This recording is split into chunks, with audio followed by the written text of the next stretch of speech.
రాష్ట్ర ఆదాయాలు ఎలా పెరుగుతాయి? ఇక రాష్ట్ర అప్పుల విషయంలోకి వస్తే మళ్ళీ అవే గోబెల్స్ ప్రచారాలు.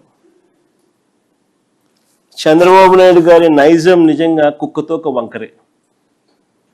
అంటే ఎన్నిసార్లు మనము చెప్పినా కూడా ఎందుకయ్యా అబద్ధాలు చెప్తావు, వాస్తవాలు ఇవి, ఇదిగో వాస్తవాలు అని మనం ఎన్నిసార్లు ప్రజెంటేషన్ ఇచ్చినా, ఎన్నిసార్లు మనం సాక్ష్యాలు ఆధారాలతో సహా చెప్పినప్పటికీ కూడా అవే గోబెల్స్ ప్రచారాలు, అవే అబద్ధాలు రిపీటెడ్గా. కుక్కతోక కూడా ఎప్పుడైనా మీరు గమనించే ఉంటారు. దాన్ని కరెక్ట్ చేయడానికి నువ్వు ఇటు చేయండి, అది మళ్ళీ ఆయనకి వెళ్ళిపోతుంది. అందుకనే సామెత కూడా అంటారు కుక్కతోక వంకర అని. చంద్రబాబు నాయుడు గారి నైజం కూడా కరెక్ట్గా అంతే. మొన్నటి బడ్జెట్ ప్రసంగంలో కూడా ఏకంగా 9.74 లక్షల కోట్లు అప్పులు మేము మిగిల్చామంటారు. బడ్జెట్ ప్రసంగంలో వీళ్ళన్న మాటలు అసలు నిజాలేంటో తెలుస్తాయని, రాష్ట్రానికి సంబంధించిన అప్పులు ఎంతుంటాయో రాష్ట్ర ప్రజలకు ఎక్కడ తెలిసిపోతుందేమోనని ఏకంగా బడ్జెట్ పేపర్స్లో అప్పులకు సంబంధించిన టేబుల్ వాల్యూమ్ నెంబర్ 6 ఈ బుక్లో ఉంటుంది. వాల్యూమ్ నెంబర్ 6 బుక్లో దీనికి సంబంధించిన టేబుల్ పూర్తిగా ఎత్తేసినారు, కనపడదు. ఇది ఎప్పుడు జరగదు మామూలుగా.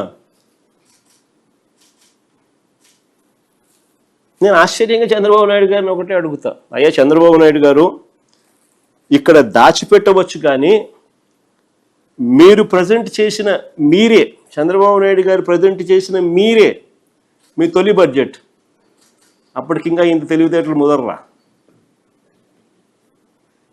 ఈయన ప్రజెంట్ చేసిన 2024-25 బడ్జెట్ డాక్యుమెంట్స్లో క్లియర్గా అప్పు ఎంత ఉంది అని, రాష్ట్రానికి సంబంధించిన అప్పులు ఎంత ఉన్నాయని చెప్పి రాసినాడు. పోనీ కాంప్ట్రోలర్ అండ్ ఆడిట్ జనరల్ వాళ్ళు 23-24 లెక్కల్లో కనిపిస్తుంది. వాళ్ళు 23-24 లెక్కలు మరుసటి సంవత్సరం ఇస్తారు. 23-24కు సంబంధించిన లెక్కలు 24-25లో వాళ్ళు రిలీజ్ చేస్తారు.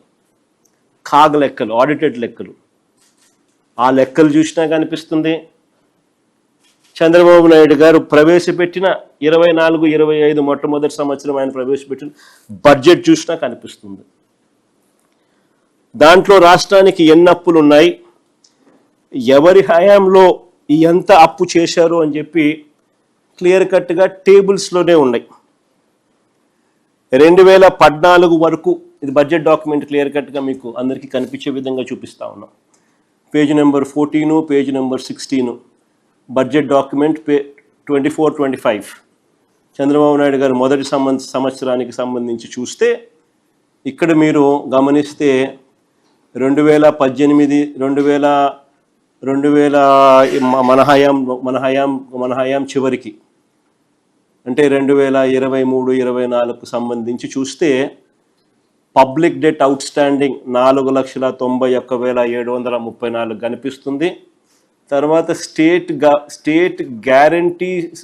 గవర్నమెంట్ గ్యారంటీస్ అవుట్ స్టాండింగ్ అనేది పేజ్ నెంబర్ 16లో కూడా 23-24లో మరో 1,54,797 కోట్లు కనిపిస్తుంది. అంటే ఈ రెండు కలిపితే రాష్ట్రానికి సంబంధించిన వైఎస్ఆర్సీపీ ప్రభుత్వ హయాం ముగిసే నాటికి రాష్ట్రానికి సంబంధించిన అప్పులు ఎంత అని చెప్పి, సిమిలర్లీ చంద్రబాబు నాయుడు గారి హయాం ముగిసే నాటికి అంటే వైఎస్ఆర్సీపీ అధికారంలోకి వచ్చే నాటికి, చంద్రబాబు నాయుడు గారి హయాం ముగిసే నాటికి చంద్రబాబు నాయుడు గారి హయాంలో రాష్ట్రానికి సంబంధించిన అప్పులు ఎంత అని చెప్పి అవి కూడా రాస్తారు. 2018-19కి సంబంధించి పబ్లిక్ డెట్ అవుట్ స్టాండింగ్ 2,57,000 చిల్లర కోట్లు అక్కడ కనిపిస్తుంది. పేజ్ నెంబర్ 14లో గవర్నమెంట్ గ్యారంటీస్ అవుట్ స్టాండింగ్లో 2018-19కి సంబంధించి 55,508 కోట్లు ఇక్కడ కనిపిస్తుంది. ఈ రెండు యాడ్ చేస్తే చంద్రబాబు నాయుడు గారి హయాంలో వైఎస్ఆర్సీపీ ప్రభుత్వం రాక మునుపు 3,90,247 కోట్లకు చంద్రబాబు నాయుడు గారి హయాంలోనే అప్పులున్నాయి. చంద్రబాబు నాయుడు గారు ఇదే విధంగా కింద కాగ్ లెక్కలు చూసినా కూడా ఇదే విషయాలే మీకు కనిపిస్తాయి. 2023-24లో ఒక 3,000-4,000 కొంచెం తక్కువ కనిపిస్తుంది. బట్ అదర్వైజ్ కాగ్ లెక్కలు కూడా అవే కనిపిస్తూ ఉన్నాయి. వైఎస్ఆర్సీపీ హయాంలో ఎంత అప్పులు జరిగినాయి, చంద్రబాబు నాయుడు హయాంలో ఎంత 2014 వరకు రాష్ట్ర విభజన తర్వాత అన్ని రకాల అప్పులు చూస్తే రాష్ట్రానికి ఉన్న అప్పులు 1,40,717 కోట్లు.